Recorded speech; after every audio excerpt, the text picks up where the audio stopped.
జంగారెడ్డిగూడెంలో kids English medium school నందు సంక్రాంతి సంబరాలు నిర్వహించారు. కిడ్స్ స్కూల్ డైరెక్టర్ కోరా నాగేశ్వరరావు అధ్యక్షులుగా వ్యవహరించారు.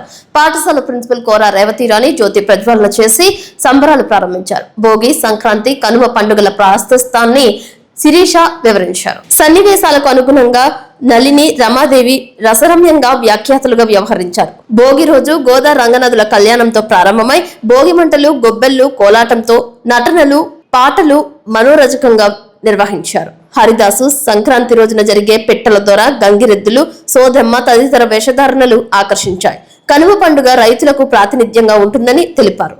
వ్యవసాయానికి పశు సంరక్షణ, ప్రకృతి వైవిధ్యం, పర్యావరణ రక్షణ ఇస్తాయని తెలియజేస్తూ వివిధ ప్రదర్శనలు చేశారు. సాంప్రదాయ దుస్తులు ధరించిన చిన్నారులు గీతాలను ఆలపించారు. విద్యార్థులు అల్పాహారం, స్వీట్స్ వంటి రకాలను అందజేస్తారు. ఈ కార్యక్రమంలో విద్యార్థులు, వారి తల్లిదండ్రులు, ఉపాధ్యాయులు పాల్గొన్నారు. ఈ సందర్భంగా కోరా రేవతిరాణి సిటీ న్యూస్ తో మాట్లాడారు.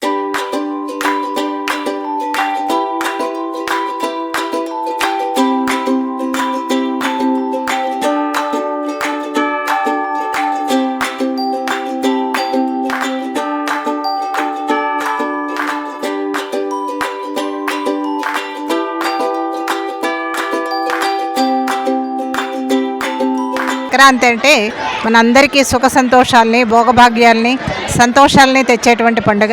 ఇది సంవత్సరంలో మనందరం జరుపుకునేటువంటి పండుగలన్నిట్లో కల్లా దీన్ని 3 రోజులు చాలా అట్టహాసంగా ప్రతి ఒక్కళ్ళు జరుపుకుంటూ ఉంటారు. పల్లెల్లో ఈ పండుగ వాతావరణం అనేది చాలా ఎక్కువగా మనకు కనిపిస్తుంది పట్టణాల్లో కంటే. 3 రోజుల పండుగగా మనం జరుపుకుంటాం. భోగి, సంక్రాంతి, కనుమ అనేది వాటి యొక్క విశిష్టత ఏంటి, మన సంస్కృతి సాంప్రదాయాలు ఏంటి అనేది మా విద్యార్థులకు తెలియజేయడం కోసమే ఈరోజు ఈ కార్యక్రమాన్ని మా స్కూల్లో నిర్వహించడం జరుగుతోంది. దీనికి తల్లిదండ్రుల సహకారం, మా ఉపాధ్యాయుల సహకారం, విద్యార్థులందరూ కూడా దీనిలో పాల్గొని సంతోషంగా గడపడం జరిగింది. ఇలా అందరితో కలిసి ఒక ఫ్యామిలీలా, ఒక కుటుంబంలా జరుపుకోవడం మాకు కూడా చాలా ఆనందాన్ని ఇచ్చింది. తల్లిదండ్రులకి, విద్యార్థుల, ఉపాధ్యాయులకి అందరికీ కూడా మరొకసారి కృతజ్ఞతలు తెలియజేస్తూ థ్యాంక్ యూ. కార్యక్రమాల్లో మనందరం కూడా పార్టిసిపేట్ చేస్తున్నాం. చాలా చక్కగా, ఎంతో అందంగా, చూడముచ్చటగా పిల్లలందరూ కూడా ట్రెడిషనల్ డ్రెస్సెస్ తోటి వచ్చారు. చాలా సంతోషంగా ఉంది. ముందుగా తల్లిదండ్రులకు వాళ్ళని ఇలా చక్కగా తయారు చేసి స్కూల్కు పంపించినటువంటి తల్లిదండ్రులందరికీ కూడా నా హృదయపూర్వకమైనటువంటి నమస్కారాలు తెలియజేస్తున్నాను. అలాగే పిల్లలు కూడా చక్కగా వచ్చారు. ఎలా వచ్చారో తిరిగి ఇంటికి అలాగే కార్యక్రమం పూర్తయిన తర్వాత చక్కగా వెళ్ళండి. డ్రెస్సులు నీట్గా ఉంచుకోండి.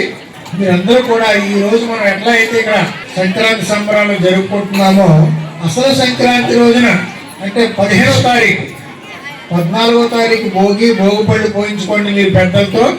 15వ తారీఖు సంక్రాంతి చక్కగా ఇంటి దగ్గర మీ కుటుంబ సభ్యులతో చక్కగా జరిపించుకుని హాయిగా ఆనందంగా గడుపుతారని చెప్పేసి ఆశిస్తూ ఆ దేవదేవుని ప్రార్థిస్తూ థ్యాంక్ యూ ఆల్.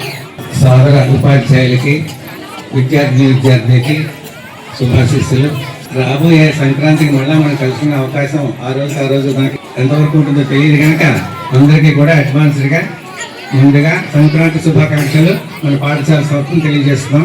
పండుగలు ఎందుకు జరుపుకుంటారు అంటే ఒక ఐకమత్యాన్ని, ఒక రకమైనటువంటి ఆనందాన్ని పంచుకోవడం కోసమని పండుగలు జరుపుకుంటాం. ఈ ఆనందము, ఈ ఐకమత్యము మనకి ఇప్పుడు చూస్తున్నట్లయితే మనకు కనపడుతున్నాయి. మనకు కావాల్సింది ఇవాళ ఒకరికొకరు పరస్పరం సహకరించుకుంటూ ఏ కార్యక్రమాన్నైనా ఆనందంగా చేసుకుంటే కష్టం అనేది లేకుండా అమృతమయమైన మనస్సులతో మనందరము కూడా జీవన సాఫల్యాన్ని పొందగలుగుతాం.